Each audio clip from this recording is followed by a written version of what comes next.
Good morning, बच्चों. Already we have seen the 3 videos about the bills of exchange. First part with the introductory part.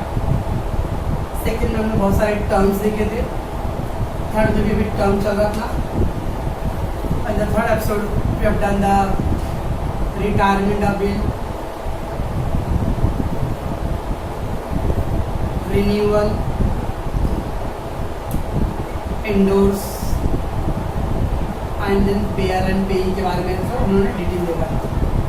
तो मैं थोड़ा brief ले लेता हूँ लास्ट एपिसोड का.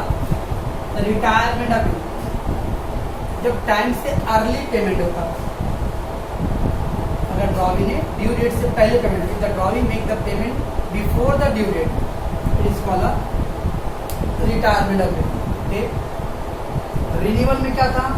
If the drawee feel that is unable to make the payment, उसको लगता है कि मैं पैसे नहीं दे पाऊंगा, तो सब पैसे नहीं देगा तो उसको तो इंसॉल्वेंट होते नहीं, पैसे दे पाऊंगा नहीं उसको लग रहा है. और वो क्या करता है, सामने से आके ड्रॉवर को रिक्वेस्ट करता है कि रिक्वेस्ट टू द ड्रॉवर. अगर वो रिक्वेस्ट कर रहा है क्या करने के लिए, टाइम को एक्स्ट्रा एक्सटेंड करने को, और एक्स्ट्रा टाइम चाहिए, तब उसको वर्ड बोलते हैं renewal of payment. If the drawee request the drawer to extend the time बढ़ाओ, उसके बोलने से यहाँ ड्रावर हैव टू एग्री, और ड्रावर को लगता है ओके ठीक है. मैंने बोला था आपको, अगर ड्रावर चाहे तो इंटरेस्ट भी ले सकता है उसके साथ. तो वर्ड आता है रिन्यूअल. इंडोर्स क्या था बच्चों? बिल ट्रांसफर करना है थर्ड पार्टी. उसमें 3 टर्म था, इंडोर्समेंट, इंडोर्सी, इंडोर्सर. ओके ना. तो इंडोर्स मतलब ट्रांसफर. जिसने ट्रांसफर किया इंडोर्सर, जिसके नाम पे ट्रांसफर हो रहा है इंडोर्सी था सब. फिर हमने पढ़ा था पेयर एंड पेई के बारे में. एक्चुअली जो पैसे देने वाला है that person is called pair, और जिसके हाथ में मिलने वाला है उसको वर्ड पेई. एंड देन हमने ऑनर और डिजॉनर के बारे में भी देखा था. Honour and dishonour. Honour means if the payment made on the bill of the on the due date, due date पे पैसे पूरा मिल जाता है, उसको बोलते हैं ऑनर. ठीक है. अगर ड्यू डेट पे पैसे नहीं मिल जाए तो उसको वर्ड बोलते हैं बिल डिजॉनर. तो यहाँ तक हम लोग का सेकेंड जो थर्ड सेशन में we have did that. Okay ना. Okay, let's move ahead. I hope कि आप लोग इसको देख ही रहोगे.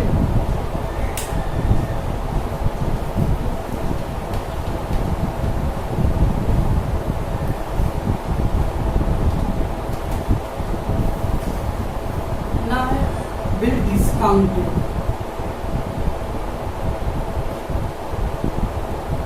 बिल डिस्काउंटिंग बड़े जमीन है. से एग्जाम्पल, एक एग्जाम्पल ले लेते हम लोग. A draw the bill, A draw the bill on bill for ₹5,000 and B promising that I will pay you after 3 months. B बोला भाई मैं ठीक है बिल तो ड्रॉ कर रहा हूँ, लेकिन मैं 3 महीने बाद पैसे दूंगा. इसका बिल का टाइमिंग कितना है? 3 months. दैट मीन्स ए को पैसे कब मिलेगा? After 3 months. A can not go to the B before 3 months. A B के पास जाके 3 महीने से पहले जाकर बोला पैसे दो. No, it is not a policy of bills of exchange. अगर उसमें आपने टर्म्स पहले से कर दी, क्योंकि अगर बीच में आएगा तो बी बोले भाई आपने उस टाइम 3 महीना एक्सेप्ट क्यों किया, पहले बोलना चाहिए. तो जो टाइम रहता है उसके पहले ड्रॉवर नहीं जा सकता पैसे लेने के लिए. अब करे क्या? से एग्जाम्पल, 1 महीने के बाद ए को बहुत अर्जेंट पैसे चाहिए, बहुत अर्जेंट चाहिए. अब अर्जेंट पैसे चाहिए, लेकिन बी तो बोला 3 महीने बाद दूंगा मैं. तो एक ऑप्शन है. एक क्या करेगा ना, बैंक के पास जाएगा. A will went to bank and A को बिल को क्या करेगा, हैंड ओवर कर देगा बैंक को. Bill hand over to bank, hand over bank को दे देगा.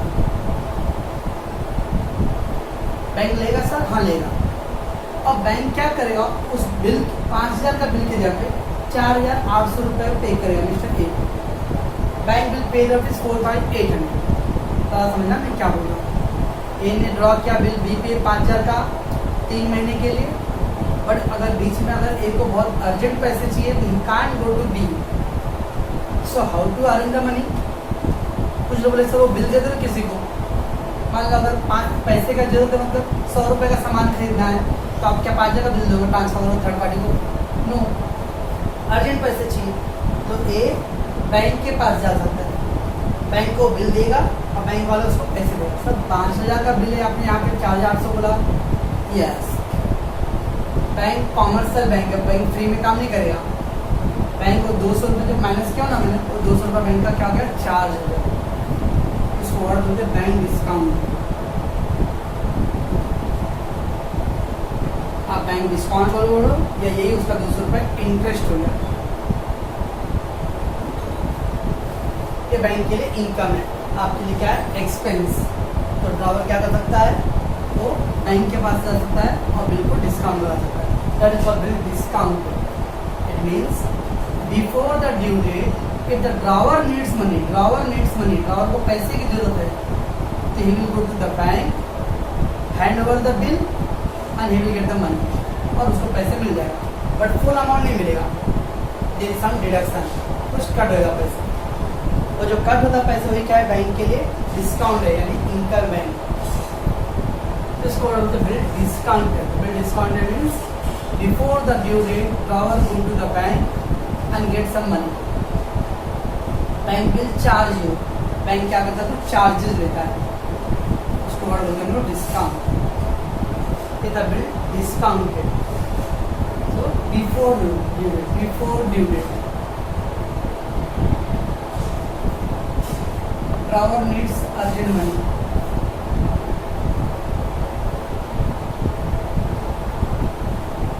then he can go to where? Go to bank and get money. Sir bank कैसे दे देगा? अब क्या था बच्चों, एक बार प्रोसीजर के अंदर बिल किसके पास चला गया? बैंक के पास। जब 3 महीना पूरा आया ना, तो मिस्टर बी के पास कौन जाएगा? बैंक जाएगा। बैंक बोलेगा भाई आपका एक का वो जो बिल था ले लीजिए, और बी उसको पूरा पैसे दे देगा। किसको दे देगा? बैंक को। इस तरह से बैंक को कितना मिल गया? 5,000। बैंक ने ए को कितना दिया था? 4,800। दैट मीन 200 रुपये क्या होगा उसका? इनकम। इसका बैंक का। तो before the due date drawer needs urgent money, then he can go to bank and get money. Bank will charge at a discount. तो बैंक को चार्ज देता है, उसको वर्ड बोलते हैं डिस्काउंट। It bill discounted. तो ड्रावर क्या करता है? बिल को डिस्काउंट करा सकता है। आपसे समझ में आ रहा? Bill discounted. बिल डिस्काउंटेड मतलब जब भी आपको अर्जेंट पैसे चाहिए या पैसे चाहिए, रिक्वायरमेंट है ड्रावर को, तो ड्रावर क्या कर सकता है? बैंक के पास जाके कुछ पैसे ले सकता है, लेकिन उसके लिए कुछ पैसे आपको डिडक्ट करना पड़ेगा, यानी बैंकों को देना पड़ेगा। तो देना क्या पड़ेगा? वो बिल में से क्या लगता है उतना अमाउंट वो कट कर देता है।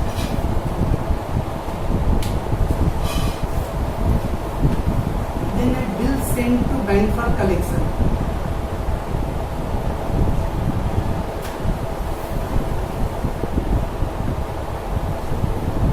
Bill sent to bank for collection. बराबर समझे? कलेक्शन, कलेक्ट करके लेके आना। It the bill discounted. यहाँ पे bill send to bank for collection. क्या होता है बच्चों? वो अपना केस था, ए बी के ऊपर बिल ड्रॉ किया था 5,000 का। कितने महीने के लिए? 3 महीने। मान लो 3 महीना पूरा हो रहा है, आज कितना तारीख है? 6 जून। और बैंक का पूरा एग्जाम्पल मतलब ड्यू डेट पूरा हो रहा है, सपोज 10 जून का ये ड्यू डेट। अब 10 तारीख को बी को पैसे देना है, लेकिन मान लो 6 तारीख को ए को बहुत अर्जेंट काम आ गया और वो कहीं मुंबई से बाहर चला गया, या फिर थोड़ा और प्रॉब्लम आ गया, एडमिट है हॉस्पिटल में, तो किसी वजह से वो बी के पास नहीं जा पाएगा 10 तारीख। He went outside the station, that is village or somewhere. He is admit or he is having other work. अब सपोज दैट अगर ए टाइम पे नहीं गया बी के पास, तो मान लो क्या आएगा? अब 11 तारीख को अगर गया तो बी बोलेगा भाई मैंने आपके लिए पैसे सोने के थाली में सजा कर रखा था, आप आए क्यों नहीं? मैं सुबह से रात तक इंतजार किया, आप आए नहीं, अब आज आए हो, वो पैसे मैंने खर्च कर दिया, अब कल आओ। He will not pay you on time. आजकल करेगा, क्योंकि आपने उसको एक मौका दे दिया, टाइम पे गए नहीं आप। तो एक चांस क्या होता है, जब अगर ऐसा केस आता है तो आप वो बिल को क्या कर सकते हो, बैंक वाले को दे दो। वो बिल बैंक को दे दो जाके 6 तारीख को कि भाई आप ए आदमी से जाके 10 तारीख से पैसे कलेक्ट कर लेना। बैंक क्या करेगा, बी से कलेक्ट करेगा, कलेक्ट करके आपके अकाउंट में ट्रांसफर कर देगा और आपको मैसेज मिल जाएगा हाँ पैसे कलेक्ट हो गया। इस तरह से बहुत सारे लोग जो मुंबई के बाहर रहते हैं, जैसे मान लो अगर अभी जैसे लॉकडाउन है, 3-4 रूम किसी का है और 4 रूम भाड़े पर डाल दिए और गांव चले गए। गांव से भाड़ा लेने के लिए हमें नहीं आने वाले लोग, वो बोल दे रहे हैं भाई कि आप मेरे अकाउंट में ट्रांसफर कर देना पैसे। दैट इज ऑल अबाउट, उसको वर्ड बोलते हैं bill send to bank for collection. बहुत नज़दीक ड्यू डेट आ गया है और तब आप ड्रावर क्या हो गया है, मुंबई के बाहर चला गया तो वो अपना बिल बैंक को दे सकता है कलेक्टर। सर क्या कोई फैमिली मेम्बर को नहीं दे सकता? दे सकता है, फैमिली मेम्बर को भी दे सकता है कलेक्ट करने के लिए, ऐसा कोई ऑप्शन नहीं है। पर अगर मान लो सब लोग बाहर चले गए, कोई नहीं है तब बैंक को दे। और एक ऑप्शन होता है, मान लो 10 तारीख को जाना है पैसे लेने के लिए और मिस्टर सी से ये बात कर रहा है यार 10 तारीख को बीच के बाद ड्यू डेट हो रहा है, मैं जाने वाला हूँ। सी बोलता है यार मत जाना उसके पास। क्या बात करें, क्यों नहीं जाना है? क्योंकि मेरा ही बाकी था, मैं गया था तो जानते हो मेरा हाथ पैर तोड़ के भेज दिए बाहर। बहुत खतरनाक आदमी है, कोई भी जाता पैसे लेने तो देता नहीं उसको। एक डर गया भाई कि मैं भी जाऊँगा तो मेरा भी हालत हो गया तो ये क्या करेगा, उनका अपना बिल बैंक को देगा, बैंक कलेक्ट करके दे देंगे। तो बैंक का काम उससे पैसे कलेक्ट करना, तो बैंक कलेक्ट करेगा। यस, बैंक को ज़्यादा पावर होता है कलेक्शन करने का compare to individual. So what is a bill send to bank for collection? When the drawer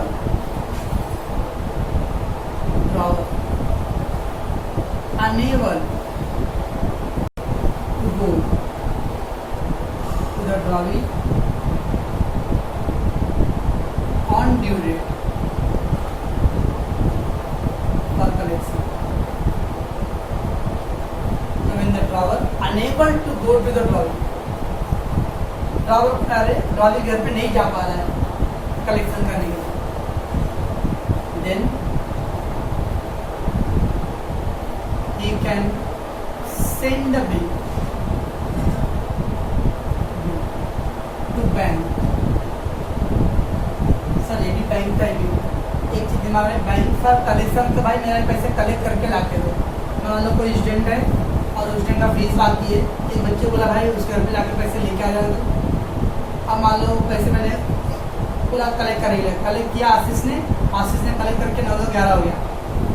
मैंने बोला था कलेक्ट करके लाके आशीष को देना है मेरे को, आशीष लेके भाग नहीं जाएगा। So when the drawer unable to go to the drawing on the due date for collection, he can send the bill to the bank for collection. Bank will collect the money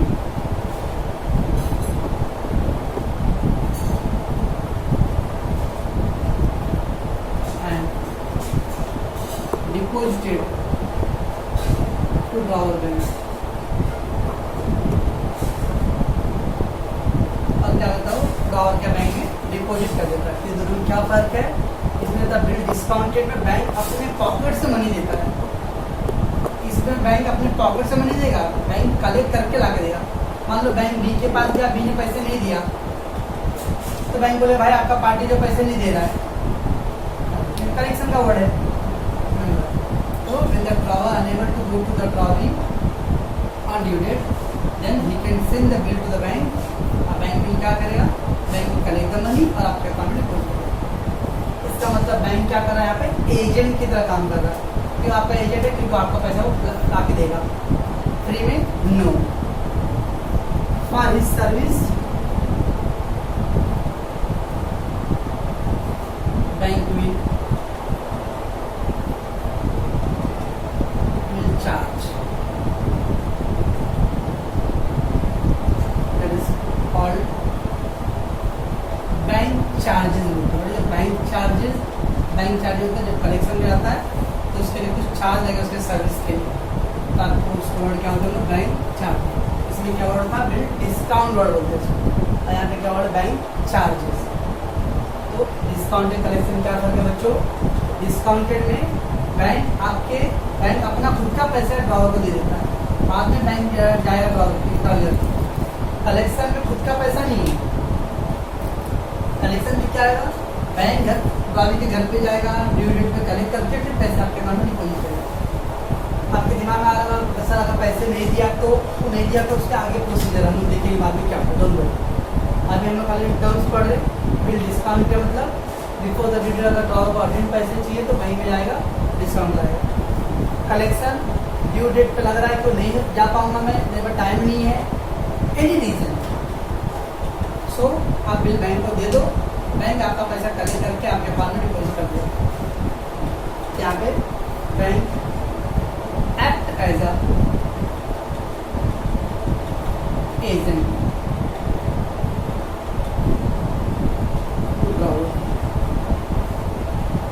अब तो economics 11 में commercial bank and central bank था, तो commercial bank act as a agent, तो एक agent की तरह काम करता है, हमारा जो भी काम होता है वो बैंक करके देता है। सेंट्रल बैंक का collection.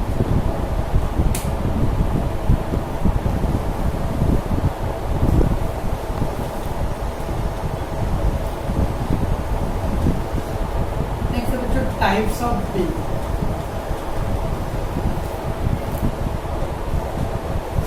Types of bill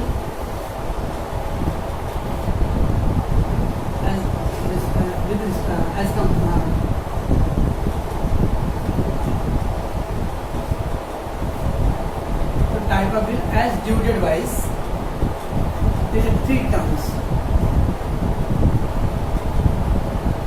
after date, after sight, on demand. So there are 3 parts. एक बिल होता है आफ्टर डेट का, other one is after sight and then on demand. What is meaning, अगर bill के ऊपर after date लिखा रहेगा, here due date will be calculated from date of bill. क्या आता है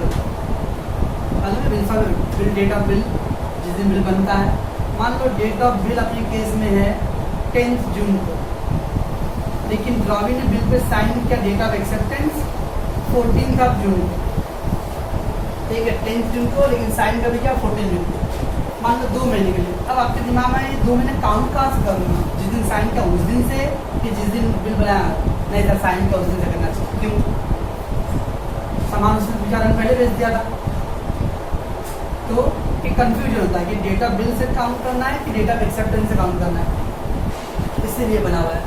अगर आपका बिल डेट आफ्टर डेट का रहेगा, आफ्टर डेट का, तो इसका मतलब डेट ऑफ बिल से काउंट करेंगे। Here due date will be calculated from date of bill, तो date of bill plus terms जो भी 2 महीने 3 महीने रहेगा, तो डेट ऑफ बिल में टर्म ऐड करो और यहाँ पे कुछ क्या ऐड करेंगे, यस 3 डेज ग्रेस पीरियड, तब अपना ड्यू डेट आएगा। क्यों, तो आफ्टर डेट में याद रखना है ना, आफ्टर डेट में किसका कलर, ड्यू डेट का कलर कैसे करेंगे, डेट ऑफ बिल से करेंगे, डेट ऑफ बिल प्लस जो भी टर्म्स है आपका, ओके, और plus 3 days. After sight, here due date will be calculated from date of acceptance after sight में क्या था बच्चों, due date will be calculated upon the date of acceptance, जो डेट ऑफ एक्सेप्टेंस का उस दिन से काउंट करना पड़ेगा, तो डेट ऑफ एक्सेप्टेंस प्लस जो भी टर्म रहेगा प्लस 3 डेज। ये 2 बोला तो 2 ही महीना नहीं, हमेशा परमानेंट होता है, जो भी रहेगा 3 महीना 4 महीने जो भी, और ये फिक्स है। एक वर्ड में लॉजिकली क्या है, आफ्टर डेट में कहाँ से काउंटिंग होगा, डेट ऑफ बिल से, आफ्टर साइड में कहाँ से होगा, डेट ऑफ एक्सेप्टेंस से। सर ये 2 तो हो गया, ये ऑन डिमांड में कहाँ से काउंट करेंगे सर, दोनों का लगता है एवरेज लेंगे, नो दोनों on demand, here no specific date or period.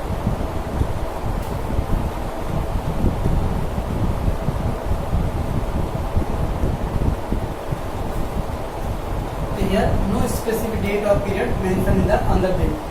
Bill pay ऐसा कोई 2 महीना 4 महीना 10 दिन 20 दिन का टाइम फिक्स नहीं रहता, मेंशन नहीं रहता है। तो फिर कैसे करेंगे? Any time drawer can demand for payment by giving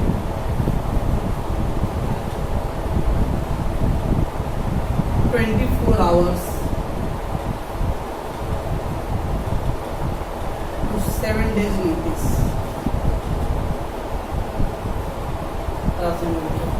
on demand में कोई पर्टिकुलर टाइम पीरियड फिक्स नहीं है।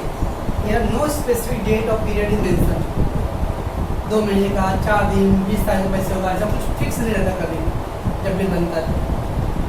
एनी टाइम ड्रावर का ऑप्शन है, ड्रावर कभी भी any time drawer can demand for payment. भाई पैसे दो गया, बट पैसे दोनों तो क्या, अगर मान लो बिल 20,000 का है, रास्ते में मिला हुआ पैसे, क्या हाथ लेके घूमते रहेगा कोई पैसे नहीं, तो उसके लिए क्या रूल है? By giving 24 hours to 7 days notice. कम से कम 24 घंटा का आपको नोटिस देना पड़ेगा कि भाई मुझे कल पैसे चाहिए। अब वो ये 24 घंटे से 7 दिन का जो नोटिस पीरियड है वो डिपेंड के अमाउंट कितना बड़ा है। अगर स्मॉल अमाउंट है तो 24 आवर्स, बड़ा अमाउंट है 7 डेज का। इसमें थोड़ा डिबेट होता है। अगर मान लो 50,000 का अमाउंट है, एक पाइपलाइन वाले के लिए बड़ा अमाउंट है, लेकिन मुकेश अंबानी के लिए तो छोटा अमाउंट है। तो डिपेंडिंग उन दोनों के बीच कैसा अंडरस्टैंडिंग है। मैं ऐसा नहीं बोलूँगा कि छोटा अमाउंट बड़ा अमाउंट, नॉर्मली दोनों पार्टी के बीच जो भी अंडरस्टैंडिंग है उसके हिसाब से नोटिस देगा। 24 घंटा तो 24 घंटे का पैसा उसको अरेंज करना पड़ेगा। 7 दिन तो 7 देता बच्चों 3 टर्म्स और टाइप ऑफ बिल। एक बिल होता है आफ्टर डेट वाला, इसमें डेट ऑफ बिल से काउंट करना ड्यू डेट। एक होता है आफ्टर साइट, उसमें डेट ऑफ एक्सेप्टेंस से काउंट करेंगे। और एक होता है ऑन डिमांड, उसमें कोई टाइम फिक्स नहीं रहता है ना। तो वो जब चाहे जब पैसे का डिमांड कर सकता है, खाली वो गाड़ी को क्या करेगा 24 आवर्स से लेकर 7 डेज का नोटिस इशू करेगा।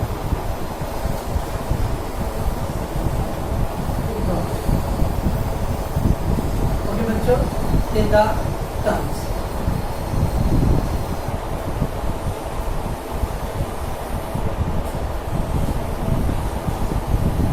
जो last term is noting charges.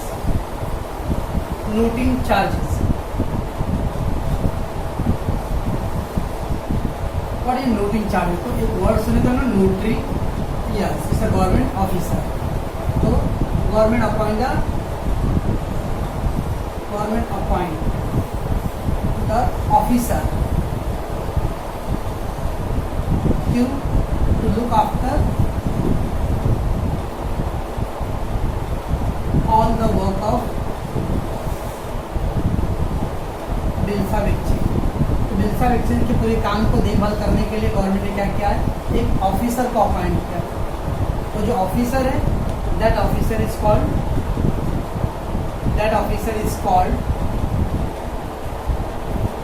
Notary public. तो जो ऑफिसर है उसको हम लोग नोटरी पब्लिक बोलते हैं, ठीक है ना। अब नोटरी पब्लिक गवर्नमेंट अपॉइंट है सर, तो कुछ बोलेंगे सर गवर्नमेंट है तो गवर्नमेंट सरकारी है, फ्री में ना। बिल्स ऑफ एक्सचेंज कॉमर्शियल काम के लिए होता है, और जब कॉमर्शियल काम के लिए होता है तो फ्री में नहीं, उसके लोग चार्ज लेगा। And the fees charge by notary public is called noting charges. Noting charge क्या था बच्चों? गवर्नमेंट ने जो ऑफिसर अपॉइंट किया है उस ऑफिसर का जो चार्ज है, फीस है, that is called noting charge. Government appoint the officer to look after all the work of bills of exchange. That officer, इसको अपन नोटरी पब्लिक, नोटरी पब्लिक जो फीस लेगा दैट फीस को बोलते हैं नोटिंग चार्ज। कि बच्चों इतना था बच्चों अपने पास टर्म्स, ये सब अगर टर्म्स आएगा तो आराम से काम सारी बहुत टर्म्स रहेगा।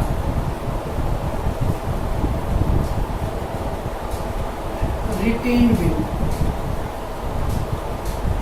अब रिटेन मतलब बिल अपने पास है। हम लोगों ने पढ़ा था एक है इंडोर्समेंट, इंडोर्समेंट क्या आता है बच्चों, बिल किसी थर्ड पार्टी को देना।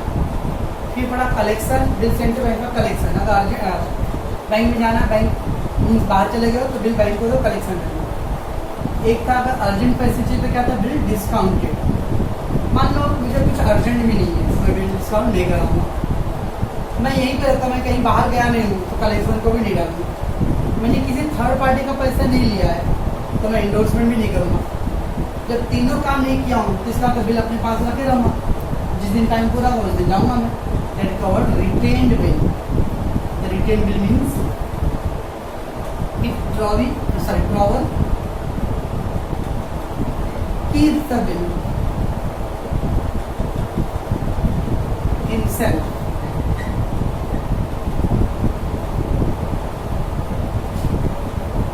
under own custody till due date.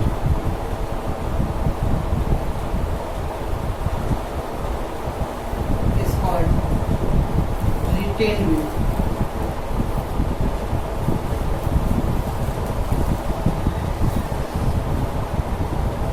Retain bill मतलब रिटेन मतलब अपने पास रखना, जब तक ड्यू डेट नहीं आता बिल अपने पास रखे रहो। The drawer keeps the bill himself under own custody, खुद के पास, टिल ड्यू डेट, जब तक ड्यू डेट नहीं आता तब तक आप वो बिल अपने पास ही रखे हो, किसी को मत दो।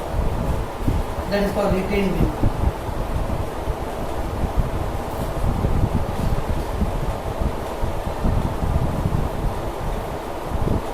एक क्या था बच्चों, bill discounted, bill discounted. Bill discounted क्या था बच्चों, अगर अर्जेंट पैसे चाहिए तो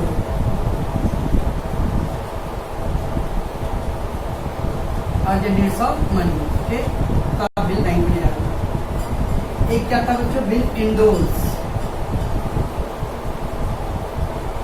इंडोर्समेंट क्या था, बिल इंडोर्स बच्चों, ट्रांसफर टू थर्ड पार्टी, किसी का पैसे ले रखे हो तो उसको बिल दे दो, ट्रांसफर टू थर्ड पार्टी। एक क्या था बच्चों, बिल सेंड का कलेक्शन,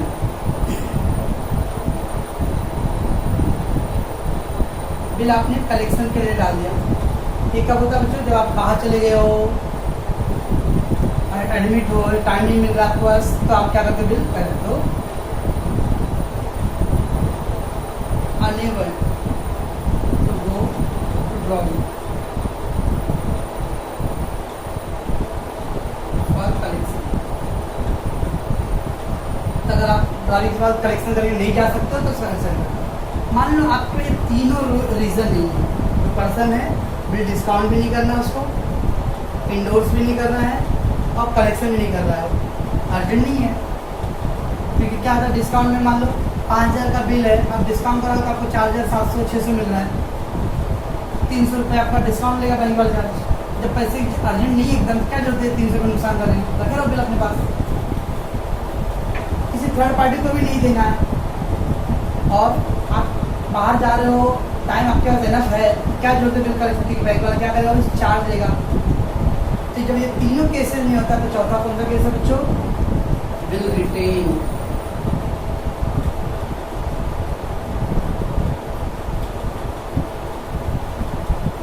बिल himself और अंडर ओन कस्टडी।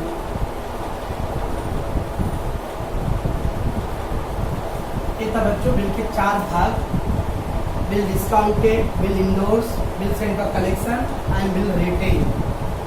ओके बच्चों,